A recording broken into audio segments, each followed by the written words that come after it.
Your boss isn't giving you what you want, even though you work hard for them. Now, your boss may like you, but that doesn't mean they're going to help you get what you want. Your boss needs to see you as high value and irreplaceable in order to help you achieve your career goals. The single best way to get what you need is to give them what they want. It's an even value exchange. It's that simple.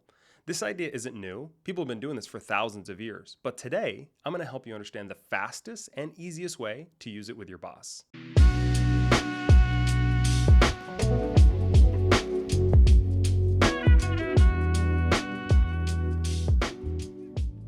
If you haven't clicked the follow button, you are missing out, my friend. I drop new career and leadership episodes every other week. I don't want you missing anything this year, so click the subscribe button for me. With that, let's get into it. Don't confuse hard work with the right work. I've said this 100 times, and I'll say it 100 times more. Hard work isn't enough to get you what you want. Being strategic beats working hard every day of the week. What's important to you may not be important to them. Maybe you're like me, and you thought that important stuff to you is going to be important stuff to your boss. The reality is that there's almost never perfect alignment on what you value and what your boss values. Even though you're working in the same org and in theory are working towards the exact same thing, your boss isn't you. He or she didn't have your same background, doesn't have your same expertise, doesn't have your same interests. So all the effort you put towards stuff that you think matters might be just a waste. I want to give you an example to kind of bring this into focus. I once worked for a systems detail leader. He was incredible at systems, processes, and organization. You could ask him almost anything, and he would be able to show you a detailed step-by-step process he created and where to find it. Well, I'm not necessarily the most detailed leader, to be honest. Sure, I had some systems and I was organized enough, but it wasn't my strength zone. It wasn't my greatest passion. I thrive in the relationship aspect of leadership. My greatest strength was getting my team to accomplish amazing things by getting out of their comfort zone through coaching and development. Now, I made the mistake early on of thinking my boss cared about the same things. Well, he didn't. So I spent time sending him positive feedback my team shared about me and my development wins. If he responded to the email I sent him, it was with one sentence at most. He didn't care. During performance reviews, he didn't even mention things like my company best employee satisfaction ratings. I had the best score in the company. He didn't care at all. He spent time instead giving me negative feedback on the processes I didn't have in place. Eventually, I had a revelatory moment. My boss didn't give a shit about what was important to me and never would. Now, it was an expensive lesson to learn, but I learned it. Now I'm hoping I can save you some time and you don't make the same mistake. All right, let's switch gears a little bit. Every boss has a currency. In his book Influence, Robert Cialdini covers reciprocity. In chapter 2, he talks about the rule of reciprocity and its roots in human psychology. He says the rule possesses awesome strength, often producing a yes response to a request that, except for an existing feeling of indebtedness, would have surely been refused. Now, this rule gets amplified when you give your boss something that they want that is uniquely valuable to them. I want to cover how to figure out the currency your boss wants to get paid in. So a couple things you got to do. Number one, you got to observe and define. So what gets them excited? Every person has a lever that when pulled brings out their excitement. When do they perk up and start bringing enthusiasm? This is the work that brings out their passion. If you can figure out where they get excited, you can find out what lever to pull. The next thing you got to do is look for patterns. Patterns show us who somebody is. What they've done in the past informs how they're going to show up in the future. Who is your boss recognized in the past? Who is their favorite and why? What do they always talk about during meetings? What are they always stressing about? What are they always sending emails about? Figure out what the patterns are that you see with them, and you can get a glimpse of what they want and what they need. Next thing you got to do is define their currency of choice. Once you observe what they care about and what gets them excited, you can define what their currency is. Is it respect from their peers? Is it being a friend of everyone? Is it never making a mistake? Is it helping them get promoted? What is the thing that if you give to them, they will never forget? Now, P.S. sometimes a well-placed question can go a long way. So maybe even ask them directly what's keeping them up at night. This may even give you more insight than just observing those patterns. I want to give you an example from my own career. My company hired a new executive from a competitor as my boss. He was brand new to our organization. I could tell he was a little unsure of himself and his footing was a little uncomfortable. He gave off a small scent of insecurity. Even though he never directly said it or showed it broadly, I could just kind of tell. He had been at his last org for a decade, so he was very comfortable there, and he was uncomfortable here. He kind of seemed like a fish out of water. And I got a sense that he wanted some big wins early on to help him show the senior leader team that he was worth all the money they spent on hiring him. So in the first few months, I delivered him a big win that I knew would help him look good. I sent out an email to the senior leadership team, I CC'd my new manager, and in the email, I even thanked him for the support and guidance in achieving this win. Now, was he super crucial to the win? Maybe not, but I know how to play the game a little bit. After that day, the guy thought I was a hero. He gave me more resources, autonomy, and even a promotion with a big pay bump within just a couple of months. He needed a high visibility win, so I gave him exactly what he wanted, and he gave me what I desired.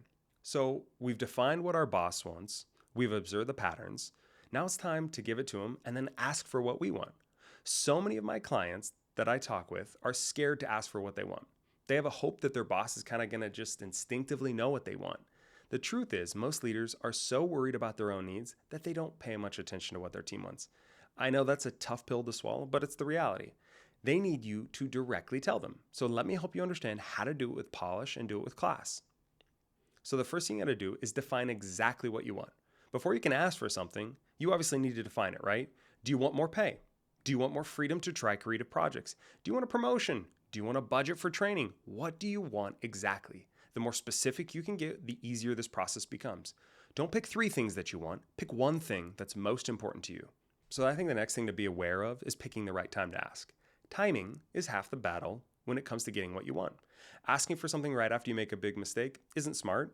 Asking for something after you get a big win is what the pros do. So 2 things to consider when you're asking for something you want. When is your boss the happiest? Look for that pattern. And when did you just deliver the most value? And if you can find the intersection of both of those things, you are going to significantly raise your chances of getting what you want. All right, so you figured out what you want to ask for. You found the perfect time to ask. Now it's time to actually make the request. Now you might be nervous to ask your boss for what you want. That's okay to be nervous. I'm nervous when I do that. But it's not okay to let it affect the way you show up. I need you to do a little bit of practice. I need you to write down ahead of time what you want to cover. Practice it with a friend or a spouse. The ask needs to have 3 parts. I'm going to walk you through each part, and I'm going to give you some examples of stuff to say. Part 1, the ask. So start by giving some context of what you want, what led you to this request, and what are you looking for specifically. So it might sound something like this. Hey Josh, thanks for taking some time to meet with me today. I wanted to chat with you about my pay and where I wanted to be within the next year. I've really been enjoying the work, and I believe that based on the value I'm adding, I'd love to take a second look at my compensation. Right now I'm at $120K for my base, as you know, but I really believe that my value demonstrates I'm worth closer to $140. Now, if I'm going to compare my value add to other roles within the company and outside the company, $140 puts me right in the middle of where I think I'm worth. Part 2, why you think you've earned it. Share 1 to 2 concrete examples of why you think you've earned what you're asking for. You can't ask for something that you haven't earned. So use facts, not feelings, and tie your examples to their priorities. So you may say something like this. As you know, Josh, I've been putting a ton of focus on making sure our team hits delivery metrics, which has helped us be at 100% on-time delivery for the last 3 quarters, which I'm super proud of. I've been going way beyond the scope of my role to help our partners create a success framework and volunteering to take on numerous stretch projects anytime you ask for extra help. This has been a blast, and I love helping our team hit our potential. Part 3, next steps. Don't ask for an answer right on the spot. Don't do that to your boss. It makes it uncomfortable, and it's going to be much more challenging to get a yes right on the spot. Instead, schedule a follow-up chat in the future. But don't leave it open. Get the date on the calendar during that meeting. This helps everyone stay accountable to the progress. So you may say something like this. Hey Josh, I totally understand a request like this may take some time to research and effort on your part. I'm not looking for an answer today, but would you mind if we put something on our calendars for like 2 weeks from now? Do you think that would give you enough time to get back to me? So I'm not putting pressure on them, but we got something on the calendar to keep the momentum going. I want to give you a kind of a cool example from my career to bring it all together. So I remember I worked for an awesome leader back in the day, probably one of my favorite leaders I've worked for. She was young, super talented, and her claim to fame was being the best at generating revenue. Her office consistently ranked in the top 3 in our region. I was on her sales team back in 2012, and I quickly figured out that almost nothing mattered more to her than being the best in sales. This was her currency, so I devoted a majority of my time and energy to making sure our office killed it. And guess what happened? She gave me almost anything that I needed. Extra days off? No problem. Bigger raise than my peers? You betcha. Autonomy? Tons of it. She even promoted me way faster than I expected. I got all of this because I knew what she needed, I knew her currency, and I delivered it in spades. Now, asking for what you want gets easy when you understand how the game works. It's a simple reciprocity play. You do something for them, they do something for you. I hope that was helpful. And before we wrap up, I want to end with a challenge. In the next couple of weeks, I want you to do 2 things for me. Number 1, I want you to define exactly what you want. What's something you think that you deserve that would bring you career satisfaction right now today? Number 2, I want you to look for the one pattern you see with your boss. What do they keep talking about? If you do those 2 things, you will be one step closer to getting exactly what you want. Now, getting what you want is not only possible, it becomes totally doable with the right strategy. I hope you learned a little about how to set yourself up for the next big goal at work. Takes a little timing, a little focused effort, and a little confidence. But maybe you don't like handling these big moments by yourself. I can help. I work with clients just like you. I help them get paid what they deserve and get the titles that they want.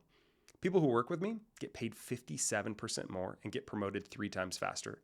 I've helped hundreds of people quit second guessing their decisions and move with confidence. If you know you're capable but aren't getting what you deserve, click the link in the episode description to learn more. Every boss has something they need. It's up to you to give it to them. When you do, getting what you want becomes easy. I want to say thank you so much for listening. Make it a great day.